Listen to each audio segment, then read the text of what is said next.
The summer of 1884 arrived in Red Creek Valley without mercy and without apology. 3 months without rain had turned the earth into something pale and cracked, like the skin of a man who had given up drinking water and was simply waiting for what came next. The grass had gone from green to yellow to the color of old bone. The creek that gave the valley its name had pulled back from its banks and narrowed itself to a thin dark ribbon, as if embarrassed by how little it had left to offer. The sky every morning was the same hard blue, the kind that had no softness in it, the kind that made you squint just to look up. In that heat and that silence, a man could forget a great many things. He could forget what his own voice sounded like. He could forget the way a woman's laugh could fill a room and make it feel twice as large. He could forget the weight of a small hand placed in his, trusting him completely the way only a child trusts. Ethan Cole had been forgetting these things one by one for 6 years. He stood in the yard of his small property on the western edge of the valley and drove fence posts into hardpan earth that had no interest in receiving them. The work was physical and demanding and entirely unnecessary. There were no cattle left to contain. The kitchen garden had died weeks ago.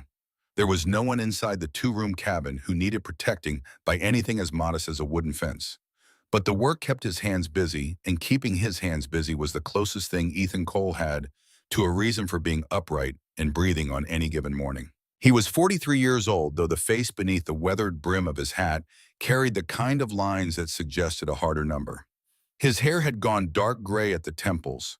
His hands were scarred across the knuckles in the way of a man who had spent years doing rough work with rough tools, and before that had spent years doing things that required no tools at all, but left marks of their own kind. He was broad through the shoulders, still strong in the way that men stay strong when physical labor is the only conversation they have left, the only language that still makes sense when words have gone hollow and company has gone unwanted. On the hill behind the cabin, two wooden markers stood beneath the only oak tree in half a mile. He could see them from where he worked. He saw them every morning when the light came up over the eastern ridge and found the hill before it found anything else. He saw them every evening when the light went the other way and left the markers standing in the first shadow. 6 years, more than 2,000 mornings and 2,000 evenings, each one beginning or ending with that sight. Sarah Cole, Emma Cole, his wife and his daughter, taken by fever in the summer of 1878, within 2 days of each other in a season so hot and so dry that it seemed as if the land itself had decided to take everything it could from the people who had made their lives on top of it. He had ridden 40 miles to find a doctor. He had come back with a man who arrived too late to do what needed doing. He had sat beside two beds and held two hands and told two people that he loved them and it had not been enough, because love is not always enough, because the world does not operate on the currency of love, no matter how much a man wishes it did. After that, Ethan Cole had stayed. He was not sure why. Perhaps because leaving felt like abandoning something, though what exactly that something was, he could not have named. Perhaps because the hill with the markers was as close as he could get to them now, and leaving it behind felt like a betrayal he was not prepared to commit. So he stayed. He worked the fence, he kept the cabin in repair, he fed the horse and checked the well, and went through the motions of a life with the mechanical precision of a man who no longer believed in the life he was performing, but had not yet figured out how to stop. He was waiting, not actively, not with any conscious intent, but when a man spends 6 years doing everything he needs to do to stay alive while doing nothing, he needs to do to actually be alive, that is a kind of waiting, whether he calls it that or not. The afternoon he heard the footsteps.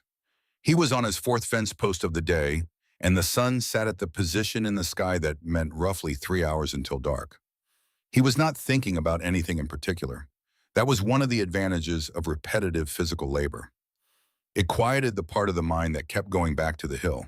The sound came from the west, from the direction of the tree line where the scrub oaks and cedars started and the open ground of his property ended. It was not the sound of an adult walking. The cadence was wrong, too quick and too uneven, with the broken rhythm of someone who was putting everything they had left into forward motion and was losing the argument. It was the sound of a body in negotiation with itself, each step a small victory purchased at a price that was getting too high. Ethan turned. She came out of the tree and across the open ground toward him, and his eyes registered everything at once, the way a man registers things when his instincts are older than his habits. Small. 7 years old perhaps, or close to it. Thin in the way that spoke of days without enough food, not the ordinary thinness of a child with a fast metabolism, but the specific thinness of recent deprivation. Blonde hair so tangled with leaves and dirt that it had stopped looking like hair and started looking like something the field had grown. A dress that had once been pale blue, now darkened along the shoulder, was something that had dried to a color between rust and brown. Her feet were bare, both of them, on ground that had been baking in direct Texas sun since before most people had their first cup of coffee. But it was not the bare feet that stopped Ethan's heart for one full beat. It was not the blood on her shoulder, or the dirt on her face, or the way she was moving, half running and half falling, using forward momentum to substitute for the strength her legs no longer had. It was the silence. She was not making a sound. Not one sound. Not a cry for help. Not a sob. Not even the ragged breathing that a person in that much physical distress usually cannot suppress. Her mouth was moving. He could see that even from 40 yards away. Her lips were working, forming shapes, doing the mechanical labor of speech. But nothing was coming out. He dropped the sledgehammer and ran. He had covered perhaps 15 yards when she went down. Not sideways, not in a controlled fall, where some instinct reached out to break the impact. Straight down and forward, the way a marionette goes when the strings are cut all at once, face first into the dust arms slack at her sides. There was no attempt to catch herself. Whatever she had been using to stay upright had simply run out, and the ground received her without apology. Ethan reached her and dropped to one knee and turned her over with the careful hands of a man who had done this before under worse circumstances. Her face was pale beneath the grime, a kind of whiteness that spoke of shock or blood loss or the exhaustion that comes from running on nothing but fear for too long. Her eyes opened. They were a color he could not quite name in the moment, a pale blue-gray with flecks of amber in them, like creek stones seen through clear water in early morning. And they were wrong for her face, not in any physical sense. The wrongness was something else, something that registered in the chest before the brain had words for it. They were old eyes, not clouded the way eyes go old with age, but heavy in the way eyes go old with experience, with the weight of someone who has seen things that were not meant for them and cannot unsee them. She looked at him, and she was not afraid. That was the thing that struck him second, just behind the wrongness of her eyes. She had just run until she fell bleeding and alone, and a large man she had never seen was now kneeling over her, and she was not afraid. She was assessing. She was looking at him the way a person looks at something they need to evaluate quickly because they have run out of the luxury of being careful. "Easy," Ethan said. His voice came out rough and low, scraped sounding from weeks of near disuse. "I have you." She tried to speak. He watched her try. The effort was visible and it was real, and it produced nothing but silence. He lifted her. She was shockingly light, the kind of light that stops a person in the middle of an action because the body was expecting more resistance, and the absence of it says something. He carried her to the cabin with the same efficiency he had used for everything else in 6 years, the same forward motion without hesitation, because hesitation was a luxury for people with options, and right now this child needed to be inside and lying down. He laid her on his bed, the only bed in the cabin. He moved through the small space, gathering what he needed: clean cloth from the shelf, the water barrel by the door, the whiskey from the cabinet, the small tin box where he kept his medical supplies. His hands moved with the practiced economy of old muscle memory. He had treated gunshot wounds and knife wounds and the particular damage that artillery makes when it is intimate with human flesh. He knew what he was doing with his hands, even when the rest of him felt lost. The wound on her right shoulder was not from a bullet. He could see that as soon as he got the torn fabric away from it. It was a knife wound, long and shallow along the top of the shoulder, the kind made by a cutting motion rather than a stabbing one. It had bled heavily and stopped, and now it needed cleaning and dressing before it could do the other thing that untended wounds do in summer heat. He poured whiskey directly onto the wound. Her small body went rigid from the shock of it, every muscle locking tight at once. But she did not make a sound. She clenched her jaw, and her hands curled into fists at her sides, and she fixed her eyes on a specific point on the wall above the window and stared at it with the focused intensity of someone using concentration the way other people use a tourniquet. "You are tough," Ethan said quietly, his hands continuing to work. "I mean that." He dressed and wrapped the wound, tied it off with a length of clean cotton, tight enough to hold, not so tight as to cut circulation. When he was finished, he sat back and looked at her, and she looked back at him with those old eyes still measuring, still deciding. "Do you have a name?" he asked. She nodded. "Can you write it down?" Another nod. He went to the shelf and found a pencil stub and a piece of brown paper that had once wrapped something from the general store in Copper Springs. He brought them to her. Her hands shook as she took the pencil. The shaking was not weakness. It was the remnant of adrenaline leaving a body that had been running on it for too long. She wrote carefully, each letter deliberate, A-N-N-I-E. "Annie," he said, "that is a good name. I am Ethan Cole." She looked at him. Then the pencil moved again slowly. The letters smaller and less certain than the first set, as if the words were harder to make. "They killed Mama and Papa." Ethan sat very still and read those 5 words 3 times. He had seen violence in his life. The war had shown him what human beings were willing to do to one another when the social agreements that ordinarily prevented such things were suspended. He had seen the results of cruelty in a dozen forms. But a child writing those words on a scrap of brown paper with a shaking hand, unable to say them aloud, was a different category of weight. It settled somewhere behind his sternum and did not move. "Who did?" he asked. He kept his voice level and quiet, the voice he had learned to use when the situation required steadiness from the person doing the talking, even if they did not particularly feel it. Annie's hand moved again across the paper. She wrote a name, and beneath the name, she wrote 2 more words. "Harlan Graves, still coming." He knew the name. Everyone in 3 counties knew the name.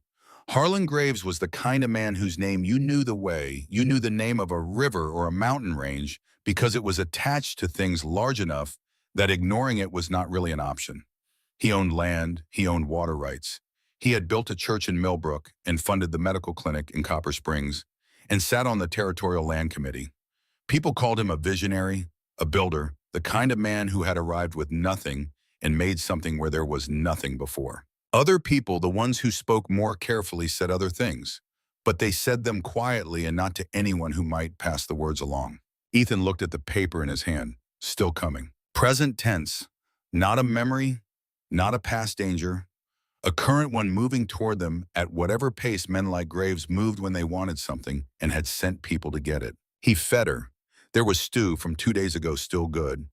He heated it over the small stove and brought it to her, and she ate in the concentrated, methodical way of someone who has not been eating enough and knows better than to rush. When she had taken half the bowl, she set it aside and reached for the pencil again. This time she did not write words, she drew. Her hand moved quickly and with surprising sureness despite the tremors that still ran through it from time to time. Lines appeared on the paper that became recognizable shapes. A man on horseback, tall and straight-backed, wearing a coat, a house with fire coming from its windows. 2 figures on the ground beside the house, not standing, not sitting. She pointed at the man on the horse and wrote the name again, Harlan Graves. She pointed at the 2 figures on the ground and pointed at herself. Ethan looked at the drawing for a long moment. The precision of it struck him. She had drawn the man with specific details, the coat, the posture, the way he sat the horse.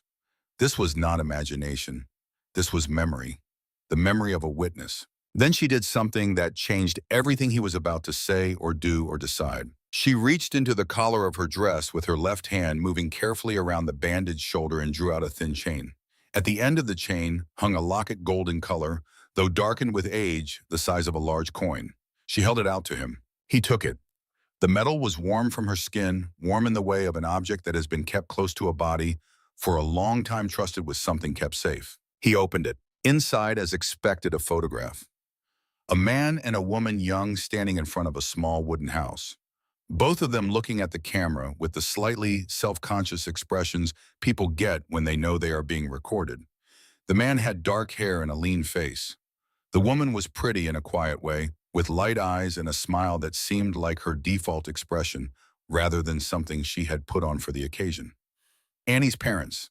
They looked happy in the unremarkable way of people who have built something ordinary and good and are not yet aware that ordinary and good can be taken. But that was not what made Ethan's breath stop. On the interior of the back cover of the locket, someone had used a sharp point to engrave a map. Not drawn in ink, not scratched hastily. Engraved.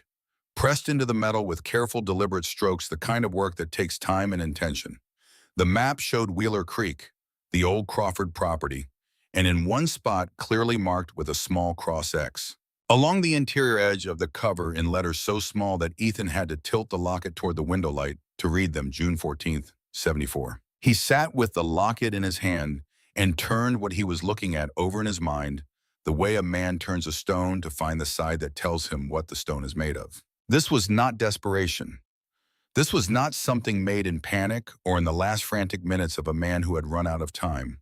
This was the work of someone who had known what was coming and had used the time before it came to do something purposeful with it. The map was precise. The numbers were deliberate.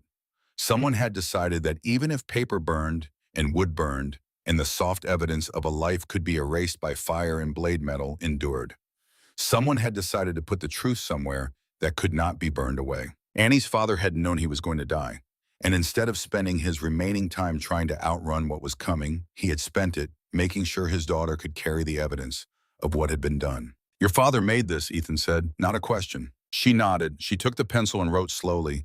He said, "Keep this safe, even if I cannot." Ethan closed his hand around the locket and held it for a moment.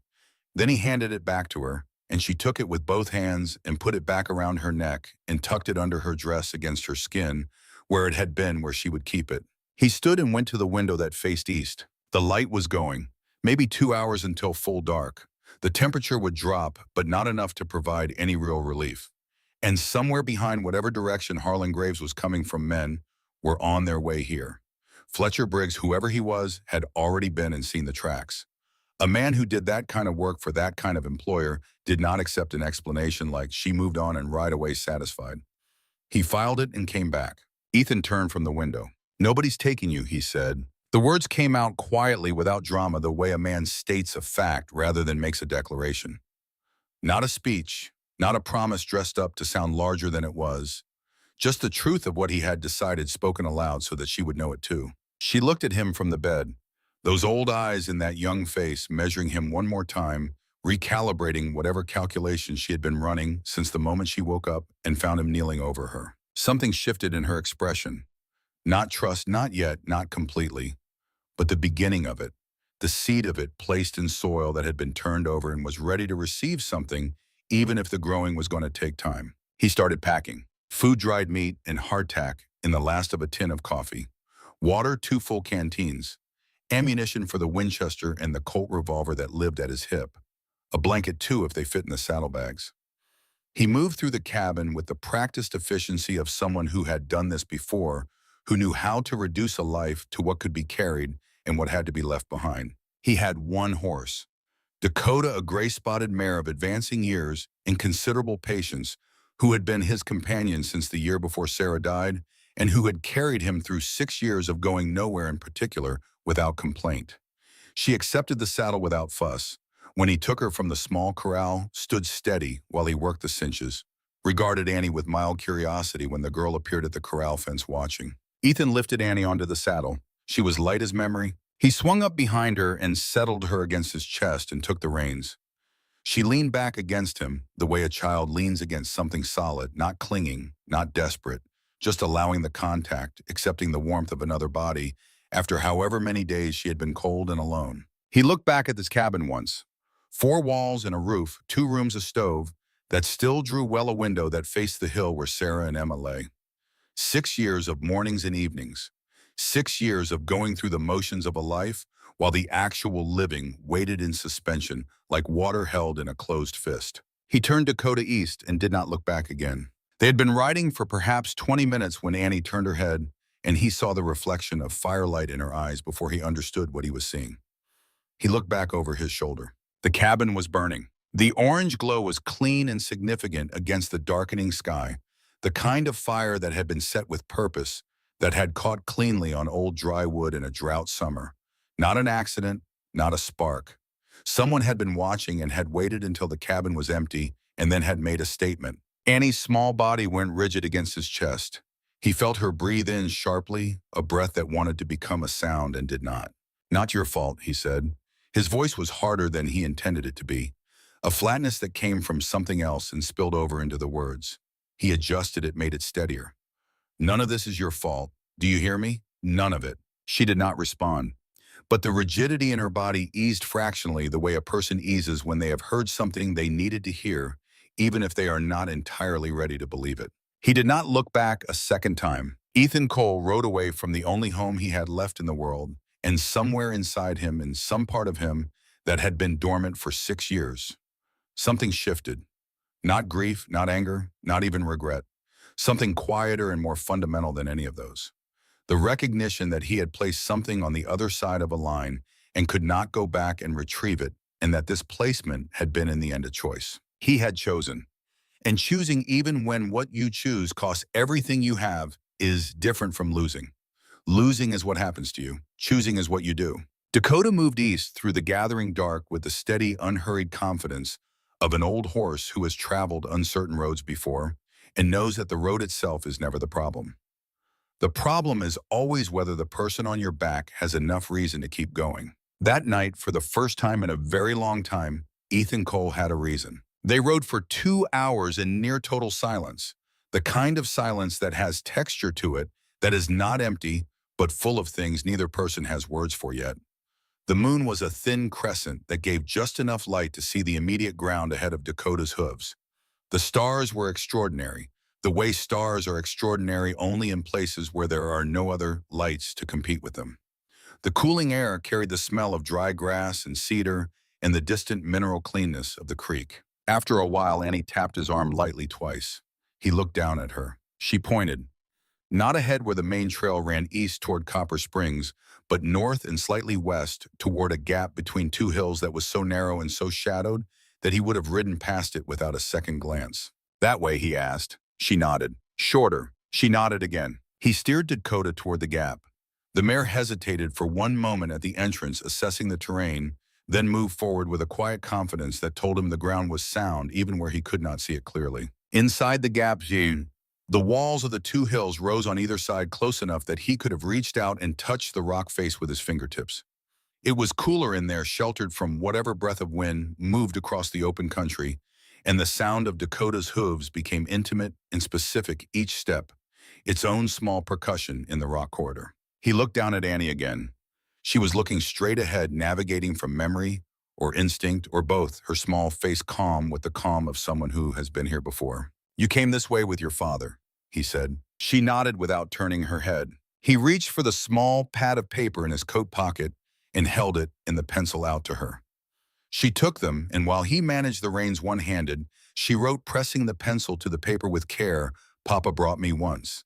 He said, remember this if bad things happen. He read it twice. Then he tucked the paper back in his pocket without speaking. Henry Morgan, a man who had discovered something dangerous, who had known what men like Harlan Graves did to people who discovered dangerous things, and who had spent his remaining time not in flight but in preparation. The map engraved in metal, the escape route taught to a 7-year-old girl and made into something she was instructed to remember. The evidence hidden where someone would only find it if they knew to look. Not a desperate man, a deliberate one. A father. They came out of the gap onto a small shelf of ground where a creek ran narrow but real with actual water moving through it. Ethan pulled Dakota to a stop and let her drink. He helped Annie down, and she knelt at the water's edge and cupped her hands and drank as well, and washed her face with her wet hands, and when she sat back on a flat stone near the bank, the moonlight showed the lines that the dirt had hidden, and she looked more distinctly like what she was, a 7-year-old girl who had been through something no 7-year-old should go through and was still standing. He ate and gave her food from the saddlebag. They sat together on the stones by the creek in a silence that had changed quality over the course of the night, had become less loaded. More simply the way two tired people exist in the same space when words are not required. After a while, Annie took out the pad and pencil and drew by moonlight. She did not show him right away. She worked on the drawing with a concentration that closed her off from him for a few minutes, tilting the paper to catch the light, adjusting her position on the rock. Then she held it out. He took the pad and held it up to the moonlight. 2 wooden markers on the hill. Beside one of the markers, a figure sitting knees up, head bent, talking to a marker that could not answer. The figure was clearly him, the hat, the broad shoulders, the posture of someone made heavy by what they were carrying. He looked at the drawing for a long time. Emma and Sarah, he said finally. His voice was barely more than a rough exhale. 6 years, every day. Annie took the pad back, wrote something, held it out again. They want you to be here, not there. He read those 6 words and felt something in the region of his chest that he had no satisfying name for. It was not grief. He knew what grief felt like, and this was something different. Not comfort either. Something more complicated than either of those, something that involved the strange experience of being seen clearly by someone who had no particular reason to see you at all. A 7-year-old girl who had lost everything was telling him that the people he had lost wanted him to keep going. And the strange and almost unbearable thing about it was that it sounded true. He handed the pad back and stood and stretched his back and looked at the sky and at the eastern horizon where the first possible suggestion of gray was still hours away. "We should keep moving," he said. She stood without complaint, without the protests of weariness that a child in less difficult circumstances might reasonably have made. She had learned sometime in the last however many days not to let weariness be an argument. She had learned that weariness was just one more thing you carried. He lifted her back onto Dakota and swung up behind her, and they rode on. The canyon that Annie guided him into as the sky began its shift from black to the deep purple gray of approaching dawn was narrow and high-walled, cool with stored night air, the kind of natural passage that made efficient travel possible, but also made efficient ambush possible, depending on which side of the equation you occupied. He heard the other horses before he saw them. 2 groups moving to close off both ends of the canyon simultaneously, the sounds calibrated to arrive at the same time in a way that was not accidental, coordinated, planned. He pulled Dakota behind a large outcrop of rock and lifted Annie down in one motion, his hand to his lips, before she could react. She understood immediately.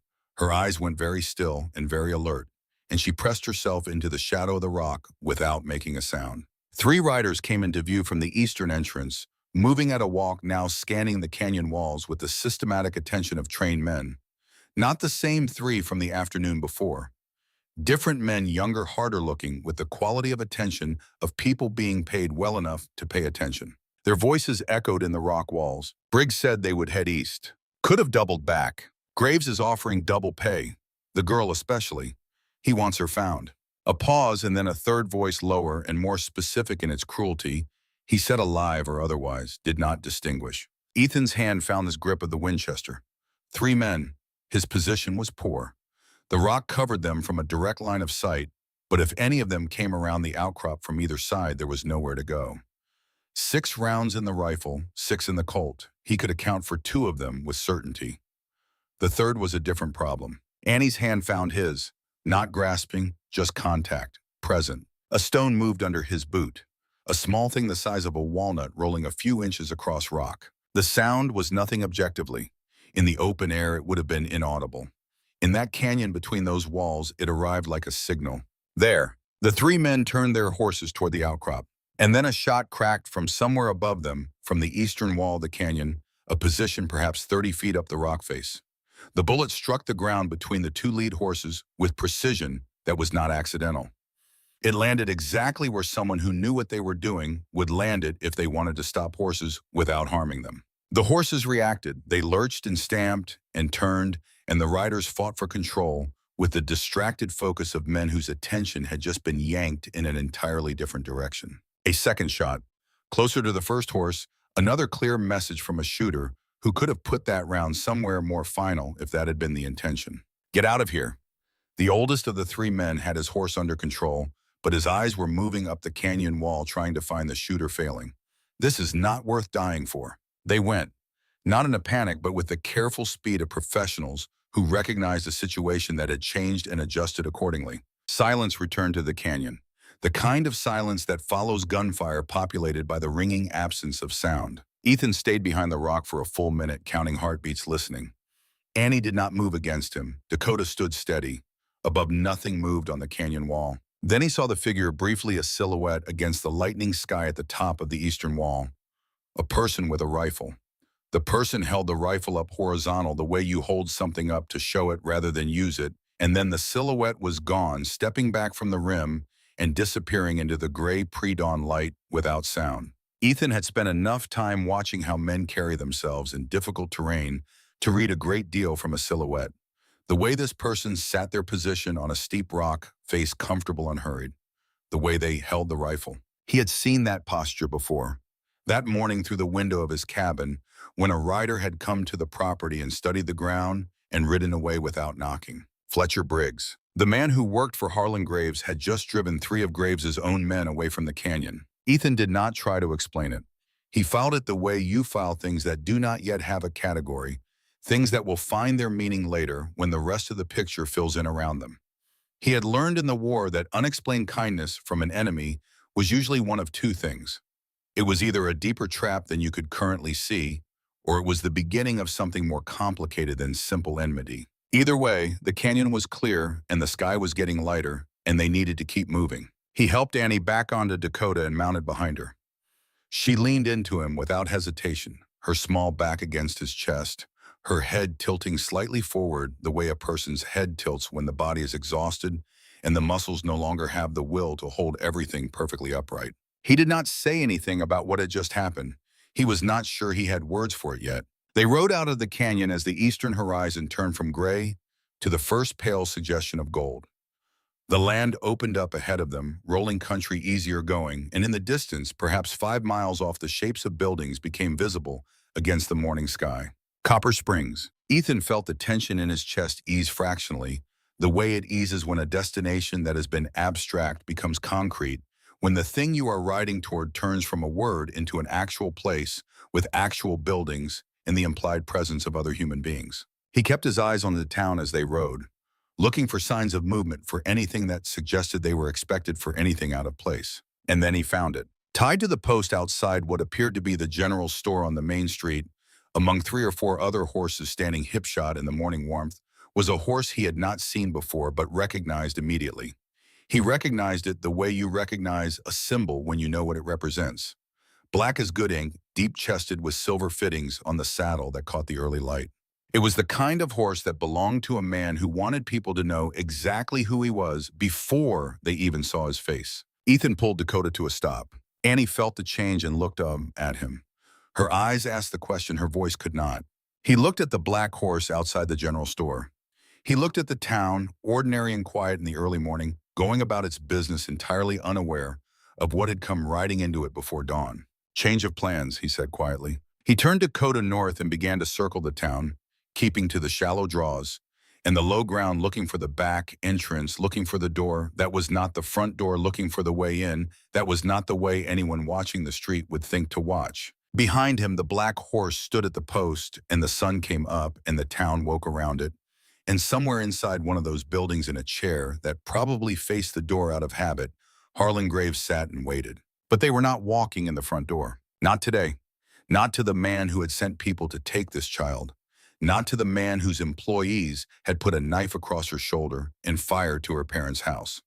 Not to the man who, by every account Ethan Cole was beginning to assemble, had been burning things and burying things and taking things that did not belong to him for the better part of a decade and calling it progress. Ethan Cole had spent 6 years going through the motions of a life while the actual living waited for him to be ready. He was ready now. He was 43 years old, and he was riding towards something for the first time since he could remember, and the weight on his back was not the weight of loss, but the weight of a child who had placed her trust in him because she had no one else, and he was there and he had not turned away.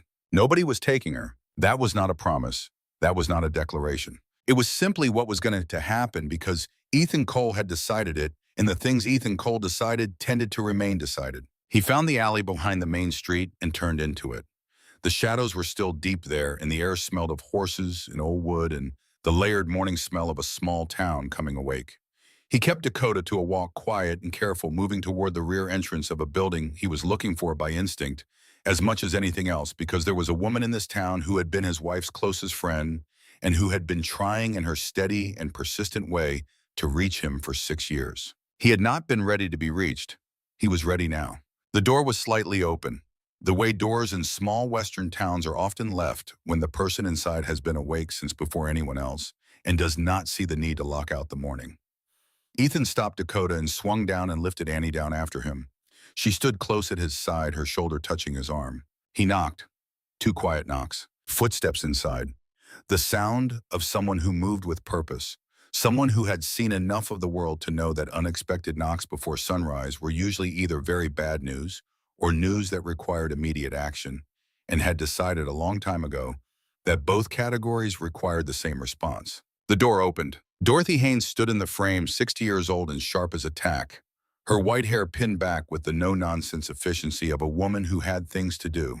Her reading glasses pushed up on her forehead and her eyes going immediately to Ethan and then to Annie and then back to Ethan with the rapid assessment of someone who processed information the way a good river processes water, all of it all at once without backing up. She said nothing for one full second. Then she stepped back from the door. "Get inside," she said quietly. "Both of you." Dorothy Haynes did not ask questions before she locked the front door and pulled the shade. That was the first thing Ethan noticed about her, even after all those years, even in the compressed and urgent circumstances of that early morning. She was still the same woman who had been his wife's closest friend, the woman who brought food to neighbors who did not ask for it and knew when to speak and when to simply act. She assessed the situation in the time it took most people to say hello, and then she acted, and the questions came after the immediate needs were addressed and not before. She pulled Annie to the back of the store and sat her on a wooden stool and knelt in front of her and looked at her with the steadiness of a woman who had been paying attention to children her entire life. "You are going to be all right," Dorothy said. Not a reassurance, a statement of intention. "That is decided." Annie looked at her with the old eyes, measuring again.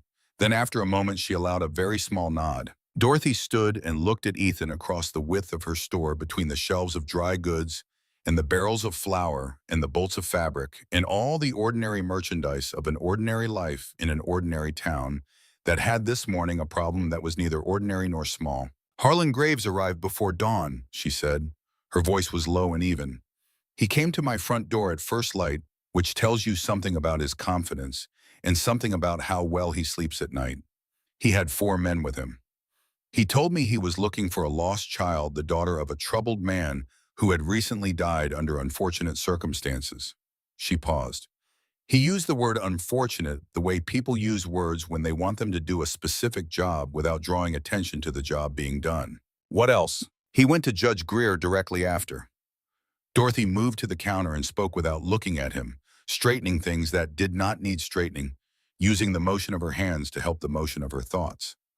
"I could not hear that conversation, but I have been in this town long enough to know what Judge Greer looks like when he comes out of a meeting with Harlan Graves, and what he looked like this morning was a man who had received his instructions." She paused again. "There is a signed order. It gives Graves's people authority to search private property in pursuit of a stolen child and the property she allegedly took with her." Allegedly. Greer is careful with language. He has been careful with language for 10 years because careful language is how you do illegal things with legal instruments. She turned and looked at him directly. "The deputy on duty today is Billy Crawford, 22 years old, hired 8 months ago. He reports to Graves more reliably than he reports to the law." Ethan absorbed this. He had expected something of the sort. Men like Harlan Graves did not build what Graves had built without building the architecture of protection around it simultaneously. The church and the clinic and the land committee seat were the visible structure. The judge and the sheriff's deputy and the water rights and the legal instruments were the load-bearing walls underneath. "Marshal Hartwell is not here," Ethan said. "Out of town. Has been for 4 days. Expected back in a week." Dorothy looked at Annie, who was sitting on the stool watching both of them with complete attention, missing nothing. "The marshal has been building a case against Graves for the better part of a year. He has been careful about it because the evidence he needs is specific, and the people who have it are afraid, and you cannot rush afraid people into being brave before they are ready." She went to the back room and returned with a simple blue dress, clean and whole, and a pair of shoes that looked like they might fit. She handed them to Annie without ceremony. Annie took them. Dorothy gestured toward the curtained dressing area at the back of the store. "Go change," Dorothy said. "There is a wash basin back there. Use it." She looked at the girl's bare feet. "Start with those." When Annie disappeared behind the curtain, Dorothy turned back to Ethan, and her voice dropped another register. "Joseph Redstone is here," she said. "He came in an hour before you. He saw the smoke from the west last night." Ethan looked toward the back corner of the store. He had not seen the man when he came in, which itself said something. Joseph Redstone was Comanche, the last of his particular band in this territory, old enough that the age had become something more than a number and closer to a condition of being. He was simply old the way certain rocks and certain trees are simply old in a way that makes everything around them seem younger by comparison. He moved without sound when sound would have been intrusive, and he had an extraordinary gift for being present in a room in a way that allowed people to speak freely until the moment came when his presence was useful. He came out of the corner now stepping into the light with the unhurried deliberateness that was his characteristic mode of movement. "Your fire burned hot," Joseph said. "Old dry wood." He looked at Ethan without judgment or pity, the way he looked at most things with the quality of attention that came from many decades of watching the world without needing to explain it to himself. "You chose to leave it." "I chose to leave it." Joseph nodded once, a slow acknowledgement. "Then you chose right." He looked at the curtain behind which Annie was washing. The girl, Annie Morgan. Her father is Henry Morgan. He found something about graves in the Crawford property. "I know who Henry Morgan is," Joseph said. He moved to the counter and stood with his hands at his sides. "He was a careful man, a patient man. He came to me 3 months ago with questions about the Crawford land and the way it changed hands." He paused.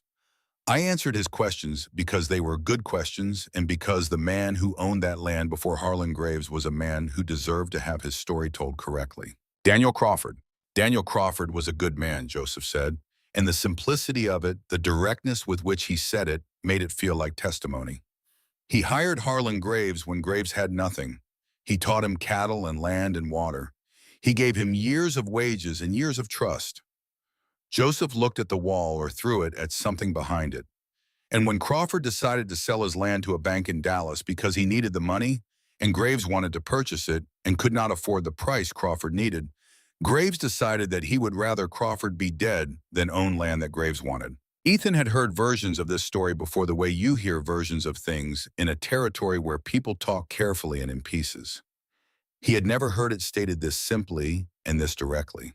"There was never an investigation," he said. "Greer signed in the death certificate within 6 hours. Heart failure." Joseph's voice was without inflection, which was its own kind of emphasis. "I was the one who found him. I know what a man who has died of heart failure looks like." Daniel Crawford did not look like that. Annie came out from behind the curtain. The blue dress fit well enough, and the shoes fit better than expected. Her hair was still tangled, but her face was clean, and in clean air with clean skin, she looked more precisely like what she was, a 7-year-old girl who had been through something no 7-year-old should go through and was still standing. Joseph turned to look at her.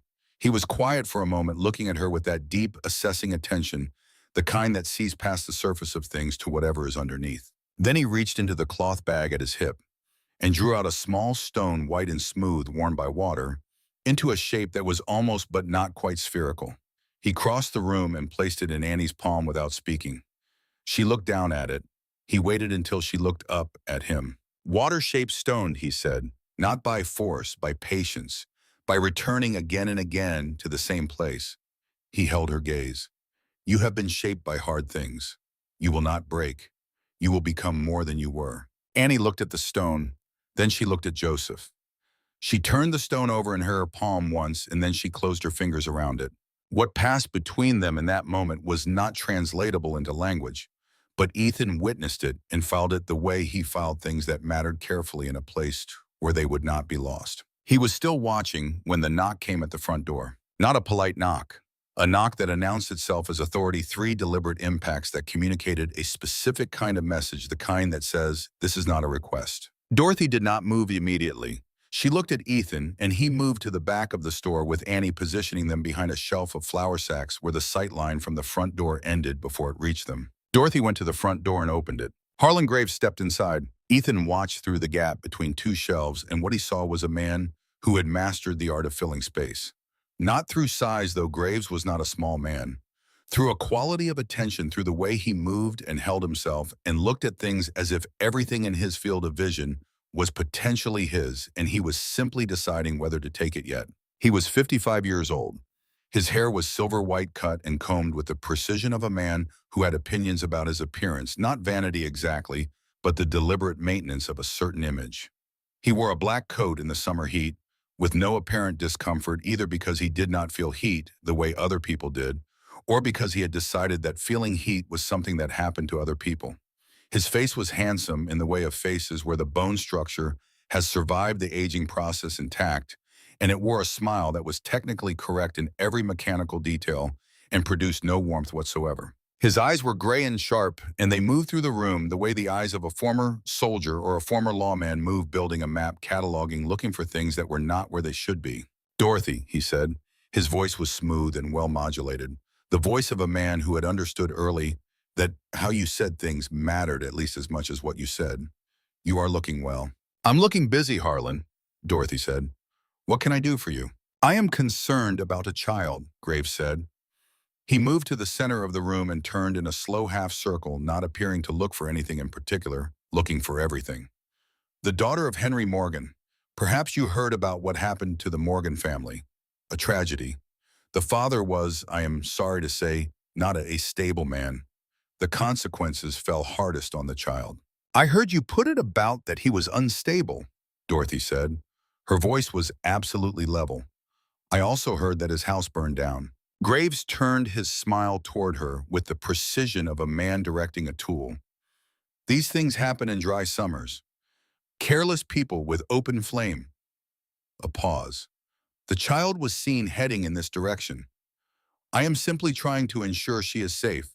She needs care and stability. I am prepared to provide both." From behind the flour sacks, Ethan watched Annie, who was pressed against the wall beside him. She was not trembling. She was not visibly frightened in any way that an observer could easily read.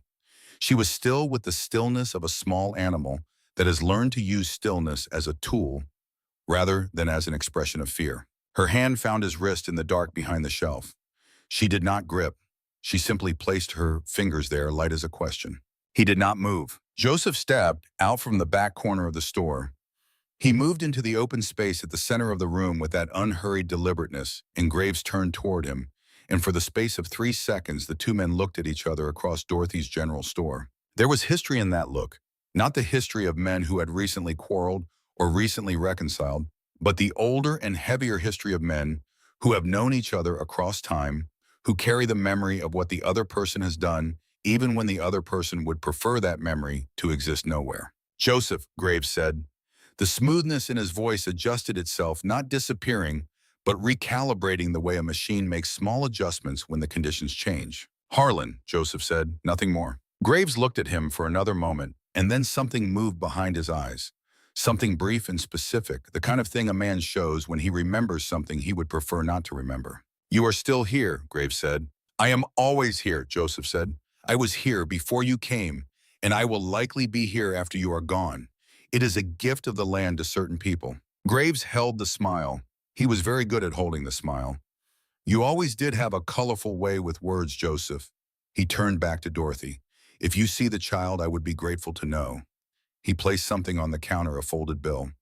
"For your trouble." Dorothy looked at it, did not touch it.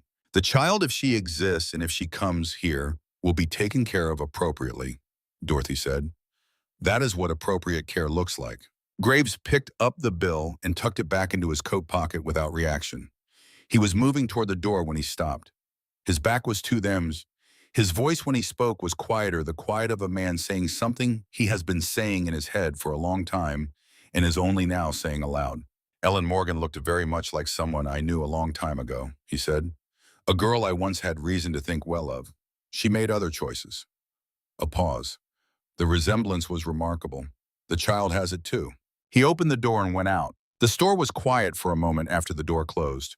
Dorothy stood at the counter with her hands flat on the wood, not moving. Joseph looked at the door. Annie came out from behind the shelf stone in her hand and stood in the middle of the room. Then she picked up the pencil from the counter, where Dorothy had left it beside the register, and wrote on the back of a piece of wrapping paper. What did he mean about Mama? Ethan looked at the question. He looked at Dorothy. Dorothy shook her head slightly, not a negation, but a deferral. "Not yet. Not now," Ethan said to Annie. "We will sort that piece out later." He folded the paper and put it in his pocket. "Right now we need to talk about where we are going." The plan, when it came together over the next 20 minutes in the back room of Dorothy's store, was built from the materials that were available: insufficient law enforcement, a compromised judge, a hostile town deputy, one honest storekeeper, one old Comanche man who knew every trail in the territory, and 2 people who needed to disappear for the right amount of time and reappear in the right place with the right evidence. The Crawford Ranch, 10 miles north, abandoned for a decade. Harlan Graves had sent men to search it twice, according to Fletcher, Briggs, and they had found nothing because they had been looking for something without knowing precisely what or where to look. And that difference was the difference between finding and not finding. But Annie's father had known what was there and how to find it. He had put the directions in the locket he placed around his daughter's neck before they came for him. It was the only play available, the only move on the board that led somewhere other than surrender. "The marshal will be back in a week," Dorothy said. She pressed packages into Ethan's hands, food bandages, 2 boxes of ammunition. "James Hartwell is a good man, and he is building the right case, but he needs evidence that he can put in front of a federal court, not just a territorial one. Something Greer cannot touch." She looked at the packages in his hands. "What you find out there may be exactly that, if it exists." "Henry Morgan died for it," Dorothy said. "So did Daniel Crawford.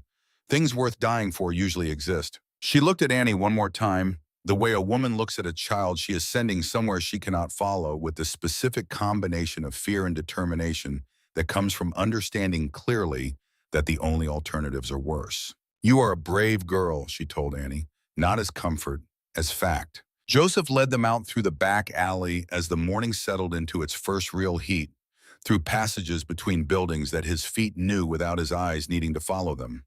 They moved north, away from the main street, away from the black horse at the post, and whatever its owner was doing somewhere inside. The Crawford Ranch found them in the moonlight hours later, after a journey through hill country and old Comanche trails that left no mark on any map that Harlan Graves or his men would think to consult. It came out of the dark, the way things built by human hands emerge from wilderness, when no human hands have maintained them for long enough, with the quality of something that has been reclaimed by the land around it, without quite being absorbed. 3 stories of weathered timber. Vines along the lower walls reaching higher each season. Windows that the weather had long since emptied of glass. A porch that had begun to return to the earth, its boards soft and angled, where the supports beneath had given. And everywhere the specific silence of a place that had once held the sounds of a life being lived, of fire-going boots on floors, a child's voice, and had been empty long enough that the silence had settled deep into the wood. Ethan pushed the front door open, and it gave with a long, slow complaint of old hinges. Inside, darkness and dust, the shapes of furniture under canvas covers, like a community of seated figures all facing the same direction, waiting for something that was not coming. Portraits on the walls faded past recognition. A chandelier draped with cobwebs that caught the moonlight through the empty window frames and made something almost beautiful of it. Annie stayed close at his side as they moved through the ground floor with a candle Joseph had produced from his bag. She looked at the rooms with the careful attention of someone reading, rather than merely taking in what had been here and what had happened to it and what the gap between those two things meant. They came to the wrong room first. It was on the second floor, smaller than the others, and it was recognizably and unmistakably a child's room. Toys on shelves undisturbed for 10 years. A small bed with a headboard painted with flowers. A rocking horse in the corner that had been well made and well loved and had outlasted the child who loved it. And on the wall above the small desk, drawings. A child's drawings pinned there with care. A family of 3 in front of a house that was identifiably this house. A horse and rider, a doin, a garden. Annie stopped in the doorway and did not go in. She looked at the drawings from the threshold, her hand gripping the doorframe lightly, her face carrying the grief of witnessing someone else's loss, when your own loss is still too fresh and too close. Margaret Crawford had died at 8 years old, 6 months before her father was killed. She had left her drawings on the wall, and her toys on the shelves, and her rocking horse in the corner, and all of it had waited for 10 years for someone to come and see it. Annie turned and looked at Ethan, and he saw in her face the mirror of something he knew. The recognition that the loss you have suffered is part of a longer pattern of loss, that other people have stood in the place you are standing and felt what you are feeling, and that this does not make the feeling smaller, but makes you feel less alone in it. He put his hand on her shoulder gently, and they moved on. The cellar was reached through a door in the kitchen floor, stone steps descending into cool, dark air that smelled of earth and decades of undisturbed quiet. Joseph went first with the candle. Ethan followed with Annie close behind her hand, holding the back of his coat. Joseph moved through the cellar with the confidence of someone navigating by memory rather than sight. He did not hesitate. He went to the back wall, the far end from the stairs, and stood before it and placed his palm flat against the stone. Crawford showed me this, Joseph said. The year before he died, he said he built it because he did not entirely trust banks and entirely trusted stone. He pressed a specific block, one that looked identical to every other block in the wall, and a section of the wall swung inward with a sound of stone on stone that had not been made in 10 years. Behind it, a small space, and in the space, an iron safe. Low to the ground, dark with oxidation, its door sealed by a dial combination lock. Ethan looked at it for a moment. He took the locket from his own pocket where Annie had given it to him for safekeeping at the start of the journey. He opened the back cover and angled it toward the candle. The numbers engraved along the edge of the small map, 61474. He knelt in front of the safe and turned the dial, 61474. The mechanism moved. A sound dry and deliberate of tumblers finding their positions after a very long time of waiting. The handle turned. The door swung open. Inside the safe were papers. Old enough to have yellowed at the edges, old enough that the ink had faded from black to brown but intact, preserved by the dry cool of the stone chamber, in a way that paper rarely survives the open air. Ethan lifted them out carefully and held them toward the light. The first document was a land deed, the original deed of the Crawford Ranch, signed by Daniel Crawford, with the specific language and the specific identifiers of a legitimate legal document. Beside it was a second document, also a land deed, also with Crawford's signature. But even in the candlelight, even without being any kind of documents examiner, Ethan could see what was wrong with the second signature. The angle was different. The pressure was different. The way the D of Daniel met the C of Crawford had a slightly different quality to it than the original, the quality of a copy made by someone skilled enough to approximate and not skilled enough to replicate. A forged deed placed in the safe beside the original it had replaced in the public record. But the third document was the one that mattered most. A letter. One page written in a hand that started steady and got less so as it continued. Dated June 13th, 1874. The day before Daniel Crawford died. Ethan read it aloud in the candlelit cellar, his voice low and even, each word placed carefully in the quiet. To whoever reads this, if you are reading these words, I'm likely dead. Harlan Graves came to my home tonight with 2 of his men. He wants me to sign over the deed to this property. I refused. I have been trying to sell to the Dallas Bank because I need the money the sale will bring, and the price Graves can pay is not the price I need. He told me I would regret my refusal. I know what that means from a man like Harlan Graves.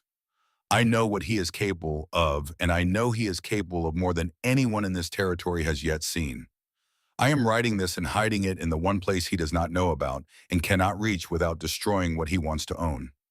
If I am dead when this is found, it was not my heart. My heart is sound. It was Harlan Graves. I am prepared to stand before God and before any honest court and say this. I am saying it now, so that if the court comes too late, the record exists. Daniel Crawford. The cellar was very quiet when he finished reading. Annie stood beside him and looked at the letter in his hands. She did not cry. She had seen things that were worse than a letter written by a dead man, and she had carried herself through them with a steadiness that shamed most adults. But something in her face shifted, a settling, the settling of someone who has been carrying a weight they could not prove existed, and has finally had the weight confirmed by something solid and external to themselves. The truth was real. It had always been real, and now it was in his hands. Joseph reached out and touched the edge of the letter, not taking it, just acknowledging it.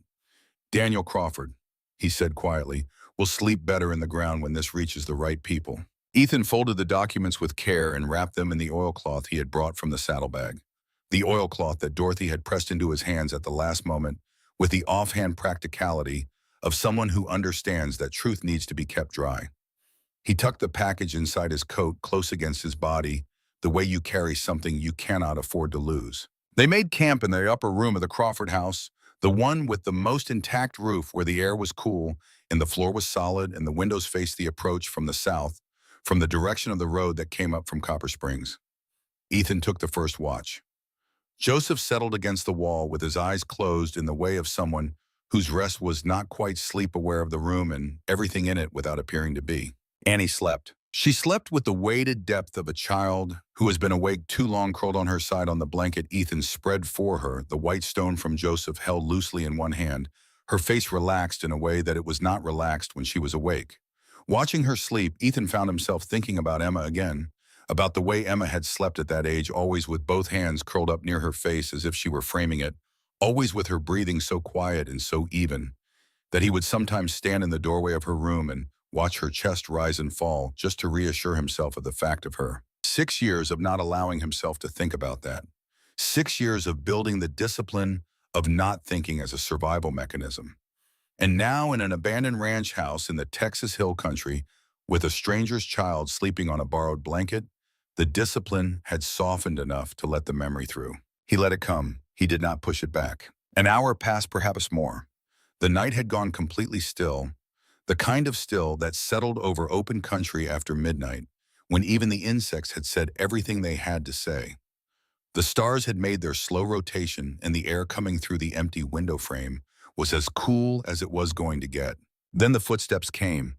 A single horse moving with deliberate slowness, the pace of something that wanted to be heard before it was seen, that wanted to announce itself without forcing the issue. Ethan was at the window with the Winchester before the horse had stopped in the yard below. "Cole."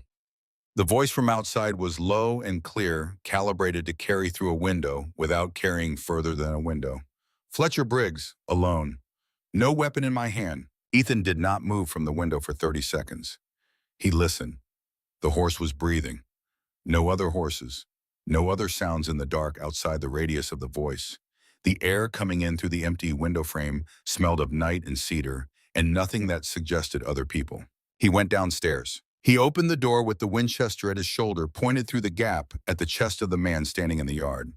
Fletcher Briggs stood with his hands up, both of them, palms facing out, in the posture of a man who has done this before and knows that the other person needs to see the hands. He looked different in stillness than he had on horseback.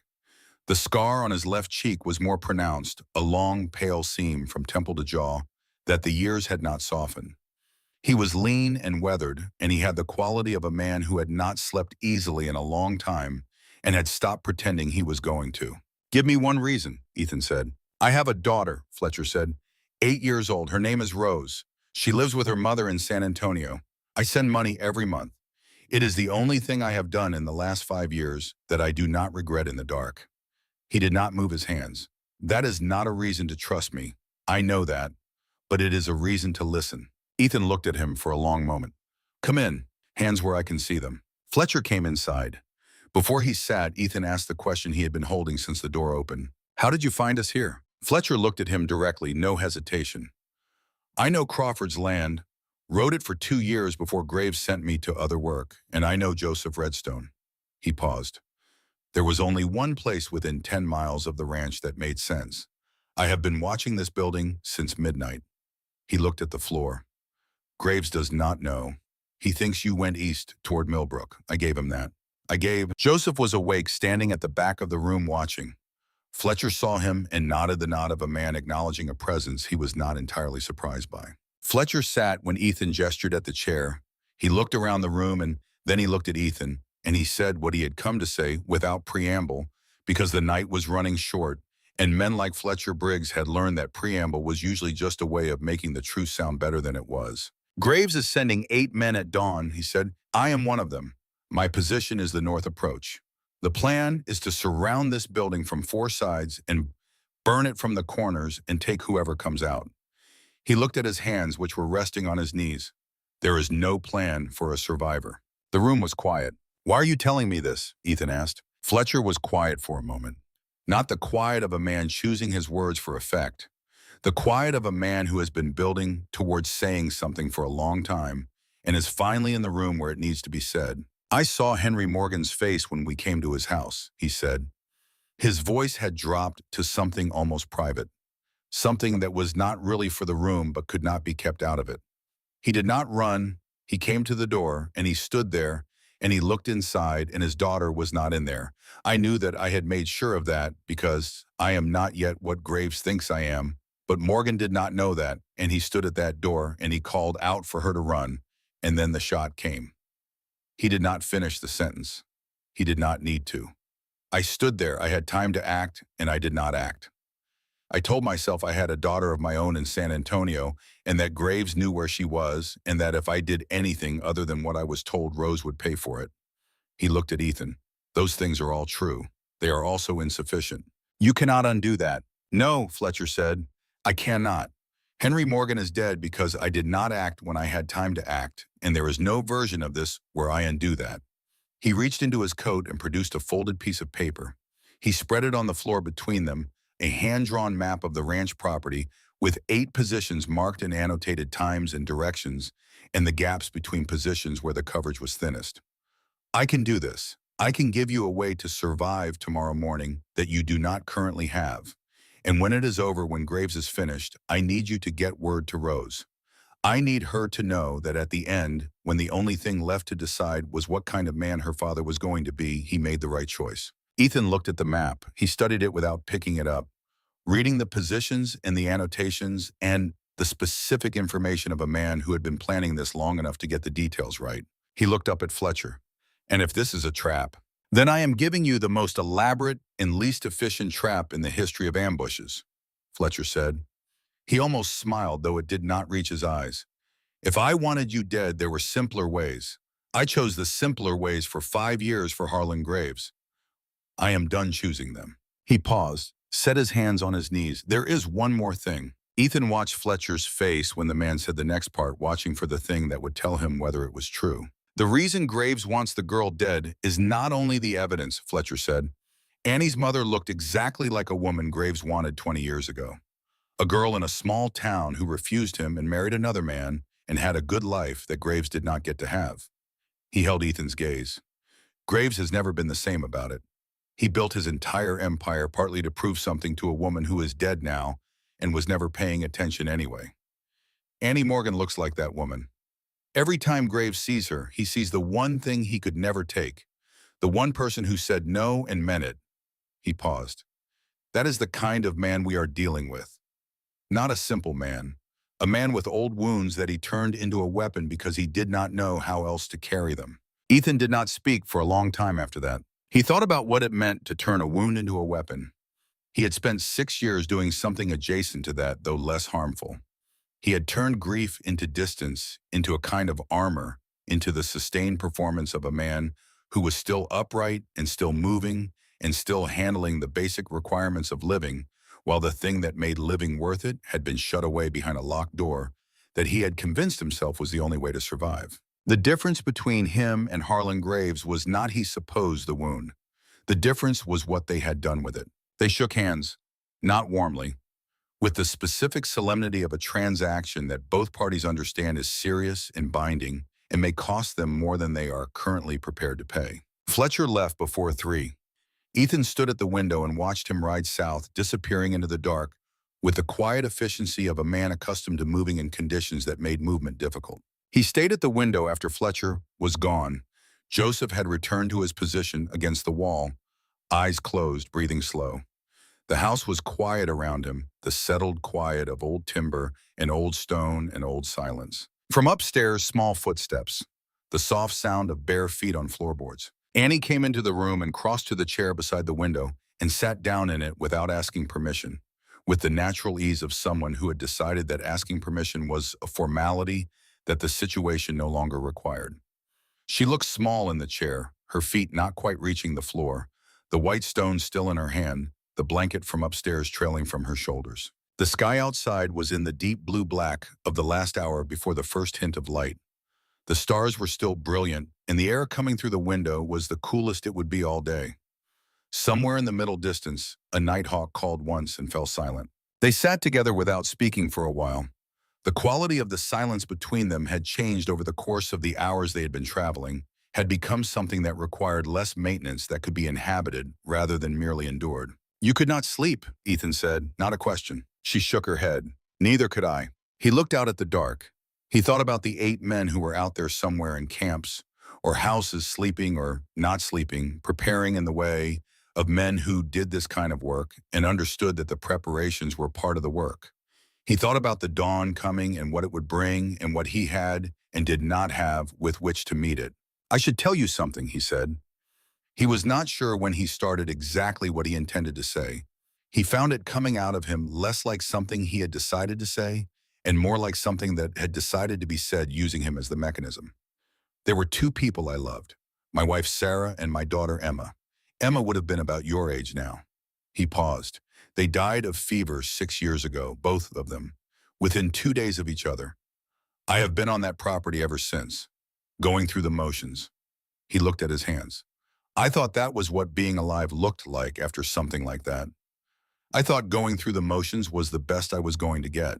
Annie was completely still watching him. Then you came across that field and fell down in the yard and I picked you up, he said.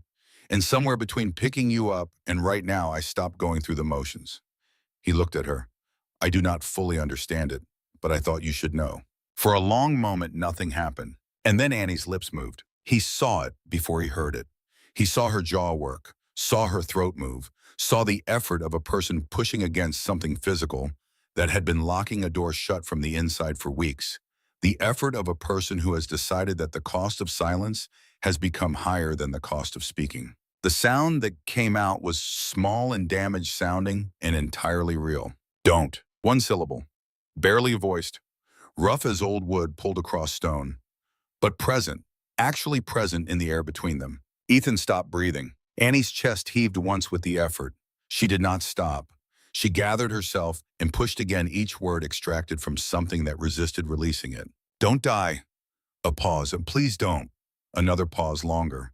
Don't die. Like. The words were coming harder now, requiring everything she had. Like Mama and Papa. Her voice broke on the last word, not from emotion overwhelming it, though that was present too, but from the sheer physical effort of forcing air through a passage that had been sealed by something the body had decided, in the weeks since that night, sealed as a response to something too large for an open throat to process. She was not done. Don't die. She was looking directly at him now, those old eyes bright with tears she was not trying to stop. Papa Ethan. Papa Ethan. He sat in the chair beside the window in the dark room of the abandoned house and felt those two words land in him in a place he had forgotten was there. Not forgotten, closed off, locked and left. The place where Emma had lived, where her voice had lived, where the weight of a small person who trusted you completely had lived. He did not try to speak for a moment. He did not trust what would come out. Then he reached out and drew Annie to him, and she came without hesitation, climbing from her chair to his and pressing herself against him with the concentrated force of a very small person who means what they are doing completely. He put his arms around her, and she buried her face against his chest, and she cried. And it was the first time he had seen her cry, the first time since the field, since the fall in the dust, since all of it. And he cried with her. Quietly in the way that men sometimes cry when they have held something for 6 years and a child who trusted them without reason has finally located the door and knocked on it. For Sarah, for Emma, for the 6 years of motions in the hill with the markers in the mornings and evenings that had become a kind of sentence. For the fact that he was still here. For the small, fierce person against his chest who had walked through fire in bare feet and not made a sound, and had still at the end found the voice to ask him to stay. I promise, he said into her hair. His voice was rough and low and absolutely certain. I promise you, Annie, Papa Ethan is not going anywhere. She held him tighter. Outside the window, the sky at the far eastern edge began its first nearly imperceptible shift from black to something that was not yet blue but was no longer entirely black either. Ethan Cole held his daughter and looked at that distant edge of light, and felt for the first time in 6 years the sensation of a man who is not waiting for something to be over, but preparing for something to begin. Whatever was coming with the dawn, he was ready for it. They both were. The dawn came the way dawns come in Texas in the summer. Not gradually, not with the slow gentleness of cooler climates, but with a sudden hard clarity, as if the sun had decided overnight that there had been enough darkness and was correcting the situation with immediate and non-negotiable authority. Ethan had not slept. He had held Annie until she drifted off sometime after 3, and then he had laid her down on the blanket and covered her shoulders and stood in the doorway of the upper room for a long time watching the quality of the dark outside change. The small and specific ways that told a man with experience that the hours remaining before light could be counted on one hand. He had used the time well. He had studied Fletcher's map until he could reproduce every position from memory. He had reloaded both weapons and distributed his ammunition between his coat pockets and his belt in the way of a man who did not intend to be caught mid-reload at a critical moment. He had moved through the house in the dark, learning its floor plan, the way you learn a piece of terrain, You may need to navigate quickly, noting the doors and the windows and the angles of sight from each. Joseph had done the same without being asked, and when the sky had shifted far enough toward gray to suggest that the shift toward light was now inevitable, the two men had taken their positions without discussion. Joseph at the east-facing window of the ground floor, Ethan at the south-facing one, with the clear understanding between them that when the first riders appeared, the order of priority was the same as it always was in situations like this. Delay, disrupt, and above all, make enough noise to make every man who had come to do this quietly decide that quiet was no longer the operative word. They came from four directions as Fletcher had said they would. From the south, three riders moving through the mesquite at a pace just above a walk, spread apart enough that a single discharge from a single position could not account for all three simultaneously. Professionals, men who understood the geometry of assault, who had learned the hard way, or from other people's hard ways, that moving in a cluster was the last mistake you made in a fight like this. From the east, two more keeping to the creek bed where the sound of their horses was swallowed by the sound of water. From the west, the same number again, using the collapsed outbuilding as their staging point, emerging from behind it one at a time, with the intermittent patience of men who had time on their side and knew it. From the north, where Fletcher Briggs was supposed to be one rider. He was there visible against the gray sky, sitting his horse at the far edge of the property where the grass met the tree line. Visible, not advancing, holding position with an absolute stillness that communicated to the other 7 men that he was in his place and maintaining it. Communicating to Ethan from that same stillness something entirely different. The first shot came from the south rider who had drawn point, a probing shot fired into the upper face of the building to mark the range and provoke a response. Ethan gave him the response he was looking for. One round from the Winchester through the south window, placed between the first and second rider, deliberate in its intention to miss its actual purpose, being to make both riders turn their horses and create the confusion of cross movement in their immediate formation. It worked for 30 seconds, which was long enough. Joseph took the east window with a precision that made clear why Dorothy had said he was here before Graves came and would be here after he left. 2 shots, methodical one at each of the east riders, not killing shots, both aimed at the ground, immediately in front of the horse's feet, sending both animals sideways and backward in the explosive way that horses respond to sudden threat. Both riders fought for control. Both lost forward momentum. Both lost the angle they had been holding on the building. The south window again. The west riders had cleared the outbuilding and were moving through open ground with less cover than they had planned for.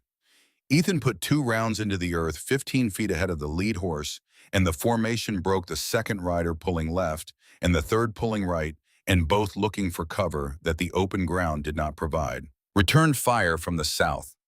One of the riders had dismounted and gone prone and was shooting with the patience of a man who was not in a hurry, placing rounds through the south window with enough accuracy that Ethan had to pull back from the frame and work from the side, angling his shots rather than sighting them clean.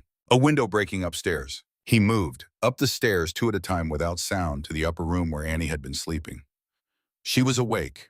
She was pressed against the interior wall, the wall with no windows exactly where she should have been, the blanket around her shoulders and the white stone in her hand, and her eyes wide and absolutely certain. She had woken to gunfire and done exactly the right thing without being told. From the upper window, south-facing, he could see the entire yard and all 4 approaches. The geography of it was clear in a way it could not have been from the ground floor.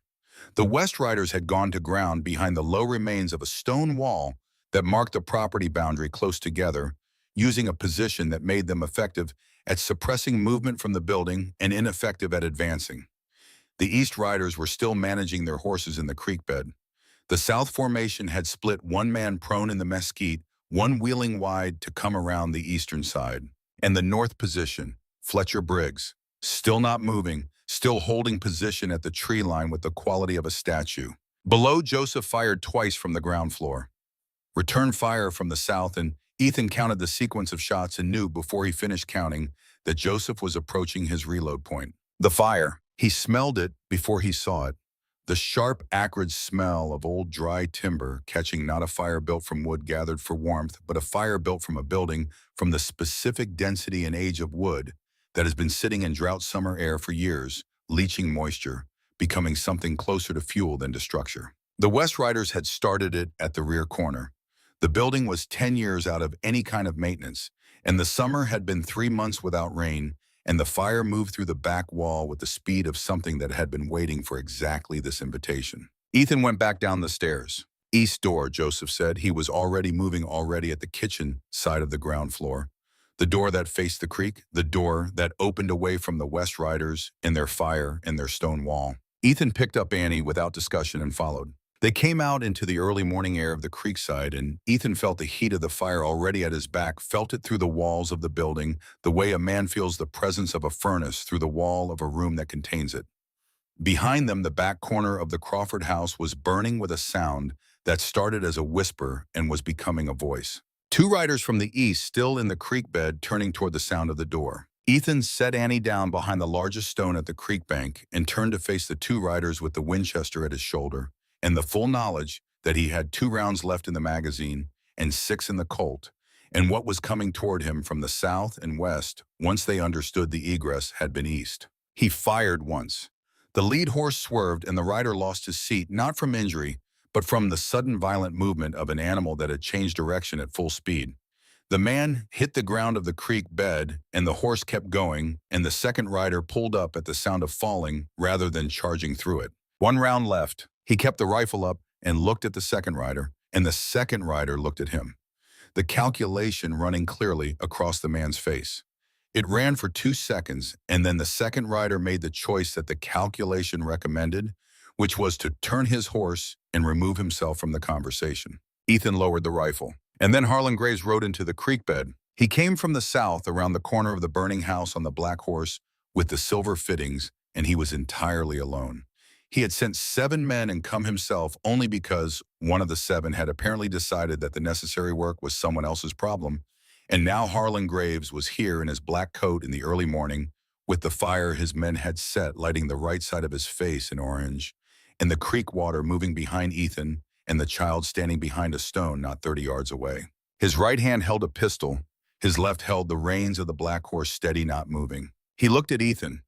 Then he looked past Ethan at the stone behind which Annie crouched. Then he looked at Ethan again. "You are a man who has complicated a very simple situation," Graves said.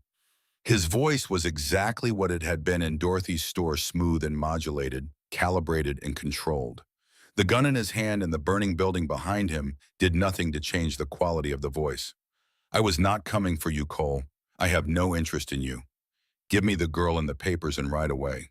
You go back to your property and your fence posts and your life, and nothing happened here today."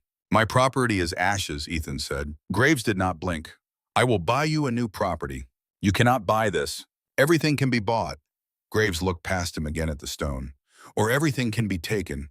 I have done it both ways, and I prefer the first, but I am fully prepared for the second." He moved the pistol, fractionally adjusting the angle, and the angle it moved to was not the angle that pointed at Ethan, but the angle that pointed at the stone behind Ethan. It was a small and deliberate movement that communicated everything it needed to communicate without a word being spoken. Ethan felt the Winchester in his hands.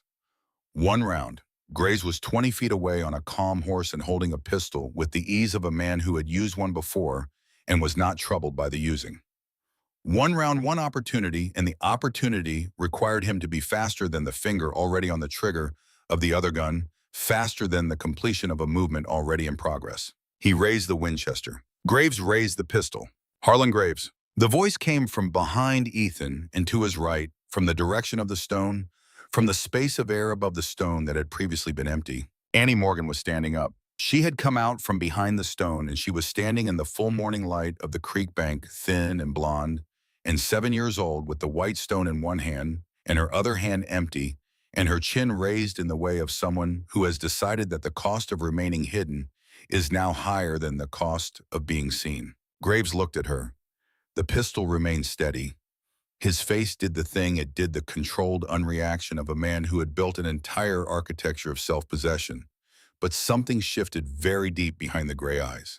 Not guilt. Something older and more tangled than guilt. The kind of thing that accumulates over 20 years of building the wrong things for the wrong reasons and has nowhere left to go.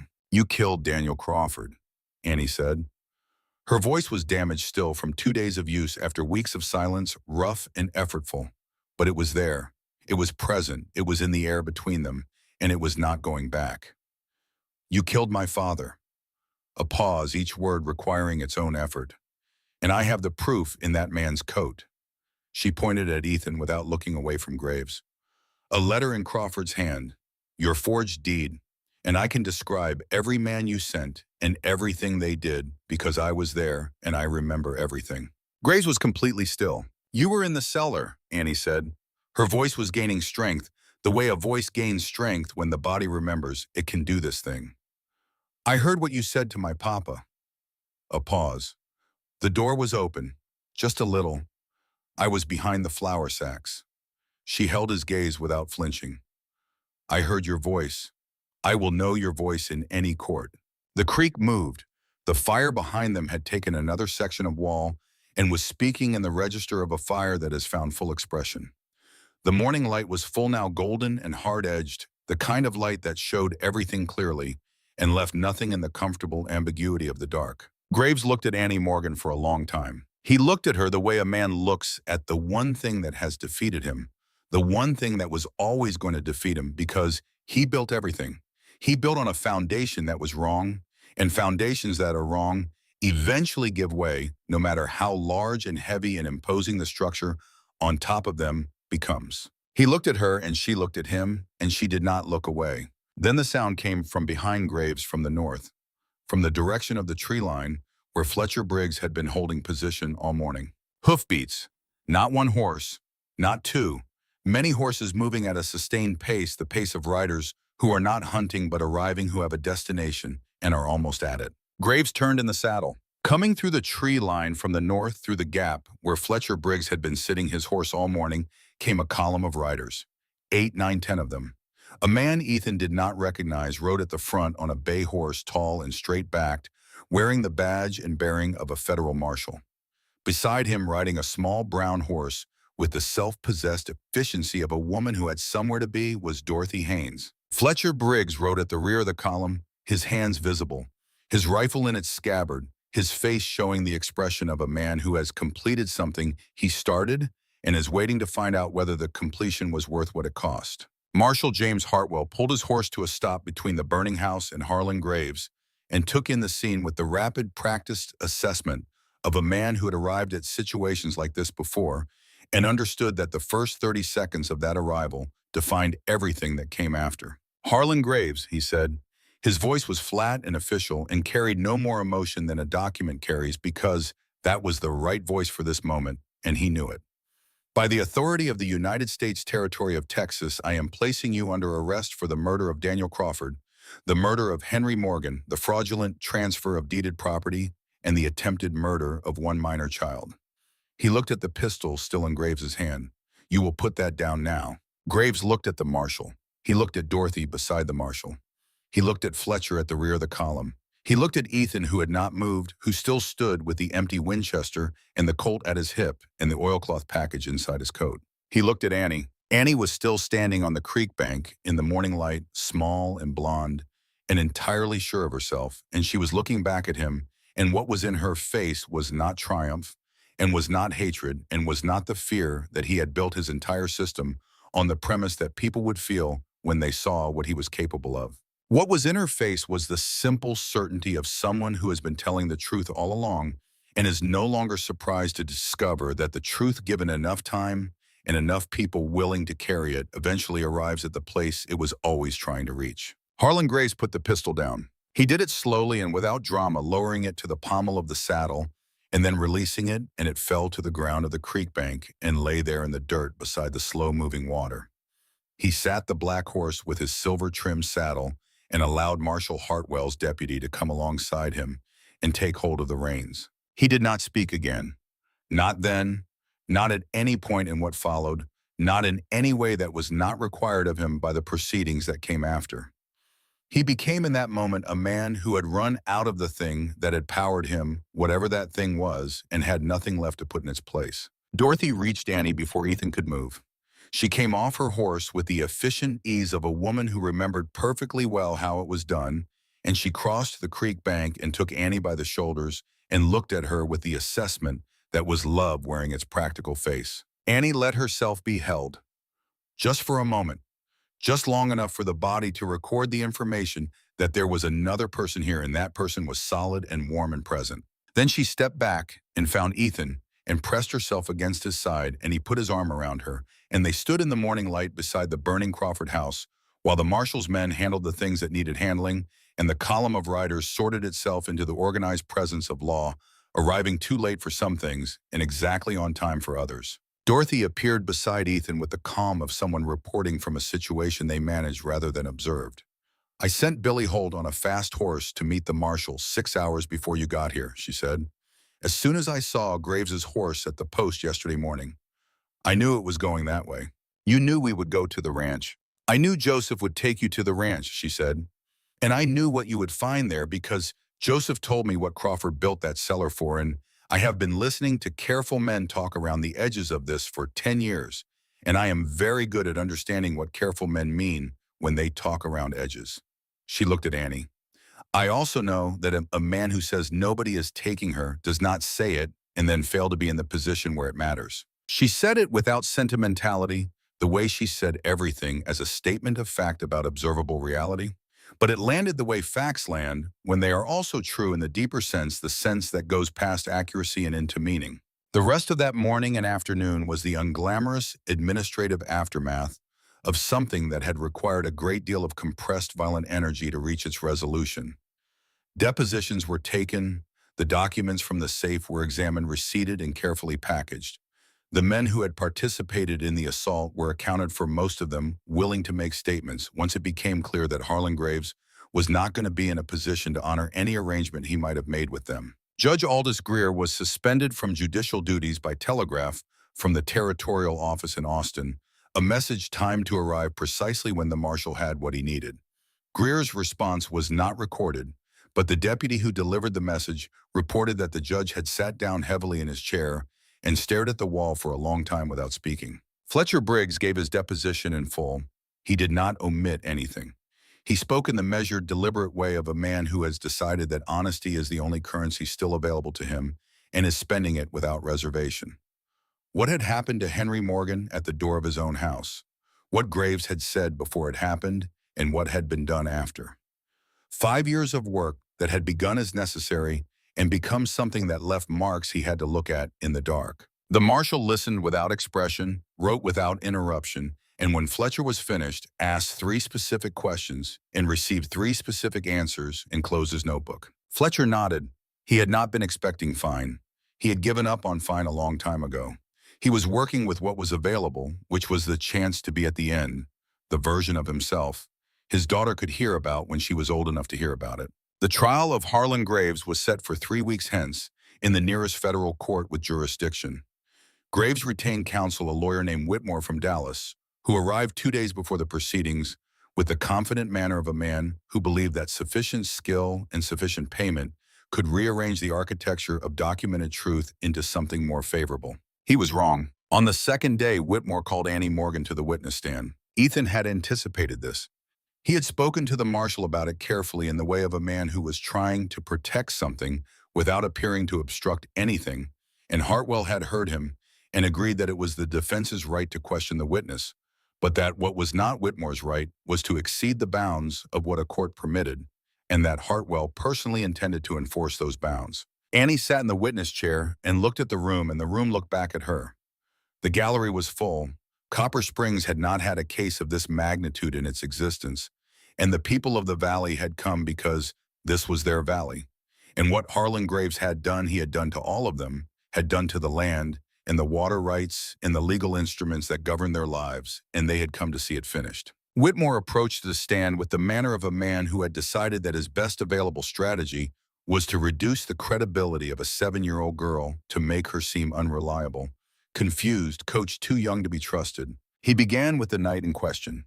He asked her to describe the interior of the Morgan house from memory, and she described it precisely in the manner of a visual memory that was exceptional even by adult standards. He asked her to describe the men who had come, and she described them, and as she described them, she did the thing that stopped Whitmore in mid-step. She drew them. She had asked the marshal for paper before the proceedings began, and she had it with her. And as she described each man's face, she drew it quickly, and with the sureness of hand that had been evident since the first night on the brown paper in Ethan's cabin, and she held each drawing up to the room, and the room could see them, could see the accuracy of them, could see in the drawn faces the specific features of men who were in many cases present in the building or in the cells outside it. Whitmore stopped asking her to describe things. He changed his approach. He moved to the cellar and the documents. He suggested that she had been coached by adults who had a financial interest in the outcome. He asked with the careful language of a man who understood exactly what he was doing, whether it was possible she had been told what to say by the man who had taken her in. Annie looked at Whitmore for a long moment after the question. Then she turned and looked at Ethan, who was seated in the front row of the gallery with Dorothy and Joseph beside him, and who looked back at her with the expression of a man who had nothing he needed to communicate because she already knew it. She turned back to Whitmore. "No one told me what to say," she said. Her voice had recovered most of its tone, in 3 weeks had lost the worst of the roughness, though the effort of sustained speech was still visible in the set of her jaw. "I say what I saw. I say what I heard. Mr. Cole does not tell me what to say." A pause. "He tells me I do not have to be afraid. That is different." Whitmore tried once more. He asked whether it was possible her memory was affected by the trauma she had experienced, that what she thought she remembered was shaped by fear rather than fact. Annie reached into the small bag beside her chair and put the locket on the railing in front of her. "My father made this," she said, "before they came. He made the map, and he put the numbers, and he hid the letter in the safe because he knew what was going to happen. He did this so that when it happened, and there would be a way to prove it."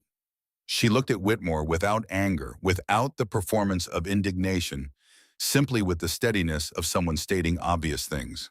A man who makes a map in metal and teaches his daughter the way out does not do that because he is confused.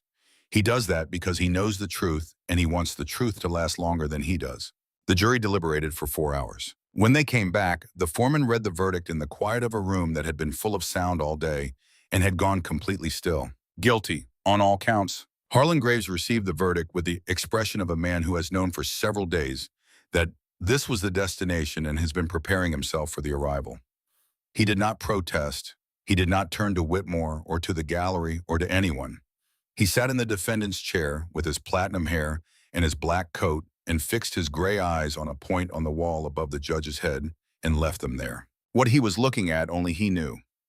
Whether it was the girl in the 1862 town who had refused him and whose face he had spent 20 years trying to build a monument large enough to outshine. Whether it was Daniel Crawford's face at a door that Graves had arrived at with violence rather than negotiation.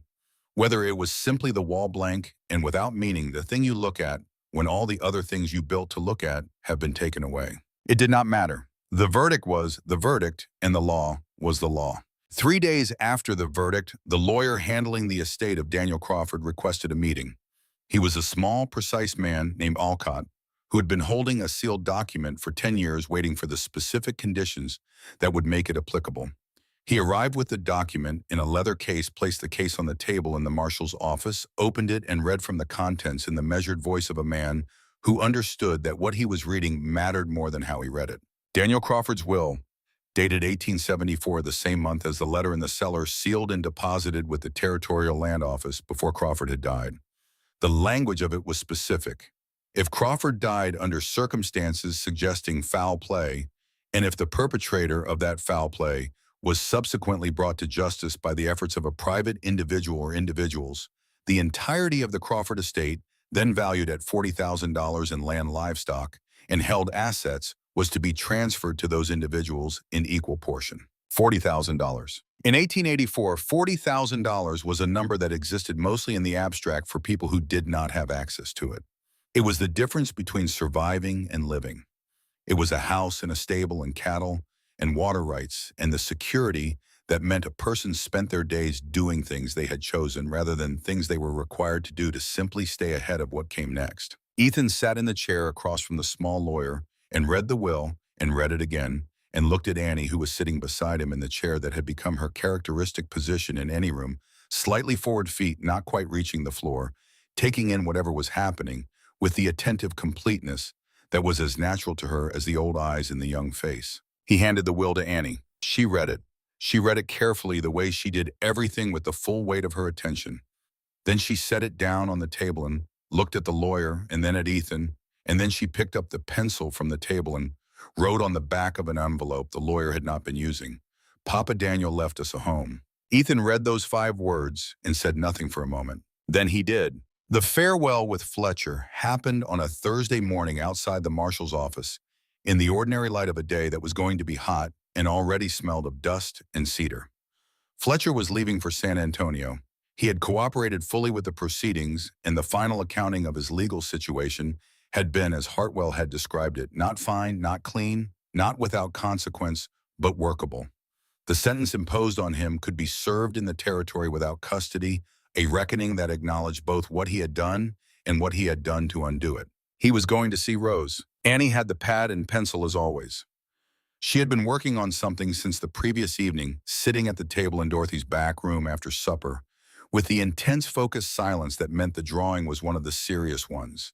Not an observation or a note, but something deliberate, something made for a specific purpose. She tore the page from the pad and handed it to Fletcher. He took it and looked at it, and his face did the thing that faces do when something external confirms something internal that the person has not entirely been able to accept until the external confirmation makes it real. The drawing showed a man and a small girl, the man tall and the girl small, walking together on a path that went away from the viewer toward a horizon that was suggested rather than drawn open country ahead of them, the quality of morning in the light. The man's hand was in the girl's hand. The details were spare, but the feeling in them was specific and unmistakable. Below the drawing, in the careful, deliberate letters of someone for whom every word was still an effort worth making, her papa chose right when it mattered. Tell her that. Fletcher held the drawing and looked at it for a long time. His face did not do anything dramatic. He was not a man whose face did dramatic things.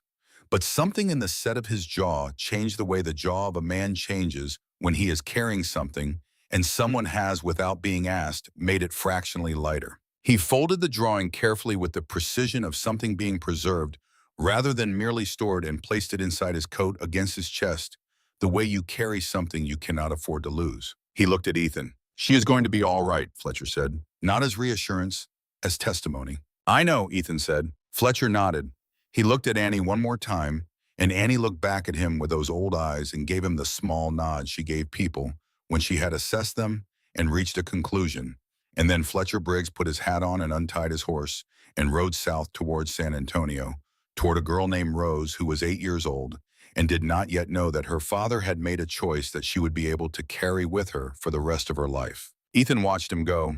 Then he looked at Annie. She had already turned back toward Dorothy's store, her attention moving on complete and total in one place and then complete and total in the next place, with none of the lingering ambivalence that followed most people from moment to moment. He followed her. The hearing for adoption was held in a courtroom in Copper Springs under the jurisdiction of a circuit judge named Alderman, who had come down from Dallas with the air of a man who had been briefed on the preceding events and found the proceedings in front of him relative to those events straightforward and welcome. Dorothy Haynes sat in the front row. Joseph Redstone sat beside her, straight-backed and still, and wearing the expression he wore when he had decided that what was happening was worth witnessing with full attention. Marshal Hartwell stood at the back of the room with his hat in his hands and his arms folded and his face showing the quiet satisfaction of a man whose year of careful work had produced results he could stand behind. The lawyer Alcott was present to file the paperwork.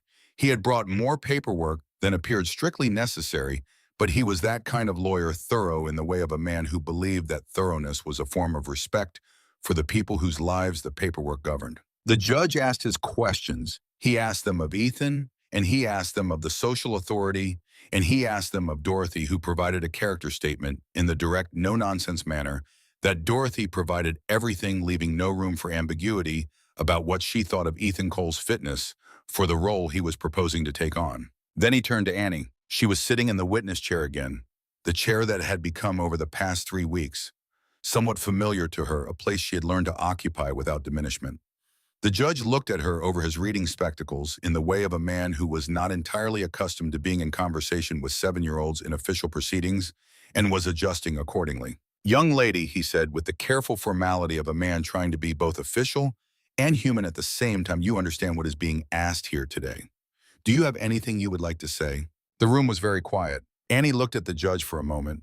Then she looked out at the room at Dorothy and Joseph and the marshal at Alcott with his papers at the ordinary people of Copper Springs who had come because this was a conclusion and conclusions deserve witness. Then she looked at Ethan. He was in the front row sitting forward with his forearms on his knees, the posture of a man who is present for something rather than simply attending it. He had gotten a haircut the day before at Dorothy's insistence, and the lines in his face looked different in the formal light of the courtroom, less like damage and more like the record of a life that had been through some things and come out the other side of them. His eyes were steady on her, the same steadiness they had held since the first moment since the yard and the fall, and the hands that had picked her up without question. She turned back to the judge. I decided, she said, the moment he said nobody's taking you, and he didn't go away. She paused. The room listened with the quality of listening that comes when everyone in a space understands that what is being said will be remembered. My papa and mama are gone, but I am not alone. She looked at her hands at the white stones she still carried everywhere, and then she looked up. I would like to be Annie Calloway, please. The judge looked at her for a moment over his spectacles. He was underneath the bench and the robe, and the decades of judicial practice, a grandfather and something in the face of a grandfather looked out at the girl in the witness chair and found what it needed to find. He signed the paper. The room did not erupt. It was not that kind of room and not that kind of moment, but something moved through it, some collective breath, released some weight, lifted the weight of the uncertainty of 3 weeks and the weight of the preceding losses and the weight of everything that had been taken and could not be given back, lifting enough to allow the present moment to be what it was rather than only what it was in contrast to. Dorothy was crying. She would have denied it if pressed and would have characterized what was happening to her face as an allergic response to courthouse dust. But she was crying with the composed efficiency of a woman who had been determined not to cry and had decided at some point in the preceding 30 seconds that the determination was no longer worth the effort. Joseph looked at Annie with those deep old eyes and gave her the nod. The full, slow, considered nod of someone who has been watching for a long time and has seen what they were watching for. Annie Calloway came down from the witness stand and walked across the room to Ethan, who had stood up, and she walked into his arms the way she had walked into them that night on the creek bank, with the complete and unperformed trust of someone who knows exactly where they belong.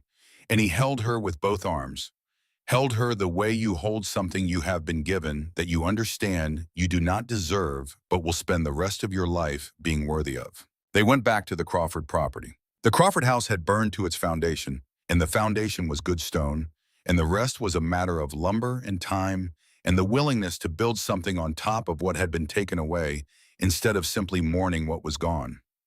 Crawford's estate provided the material resources. Ethan's hands provided the labor.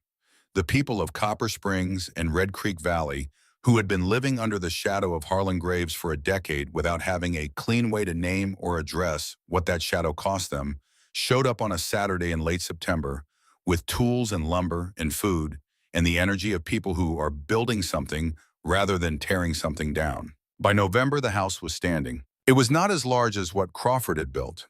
It was not 3 stories.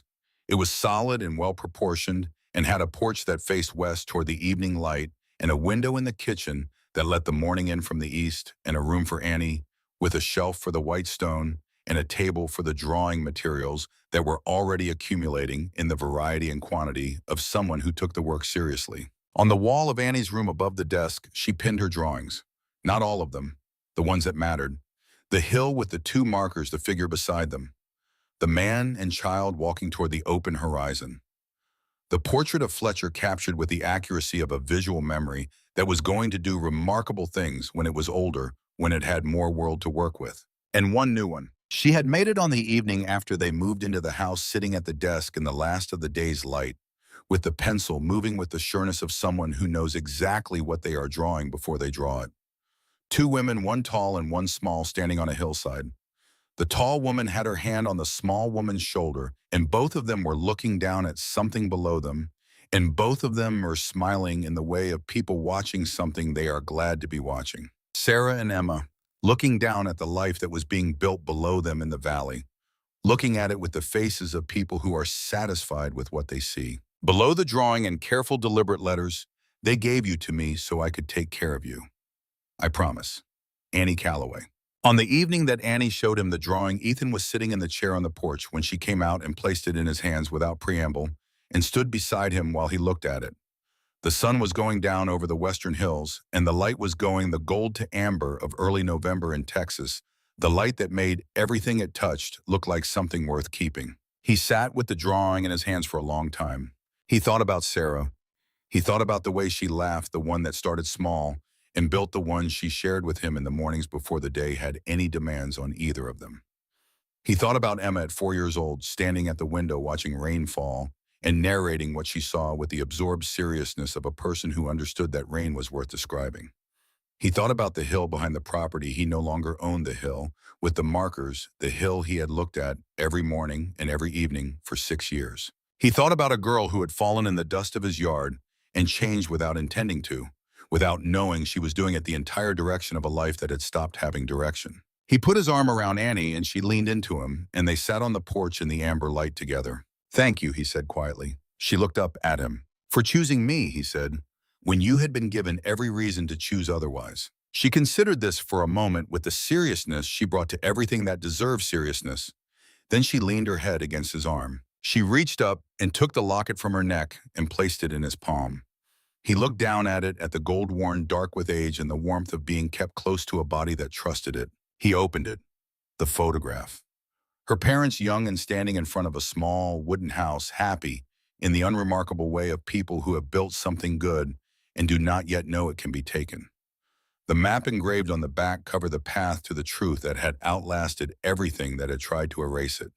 The numbers along the edge. He looked at the photograph for a long moment, at Henry Morgan's lean dark face and Ellen Morgan's quiet smile, at two people who had loved their daughter enough to prepare her for a world that was going to be harder than they had hoped. Then he closed the locket gently and placed it back in Annie's hand and folded her fingers around it, and she tucked it back under her collar against her skin, where it lived, where it would always live. The light went on going down in the west, going through its colors, amber and rose and the deep dusty purple that came just before the dark.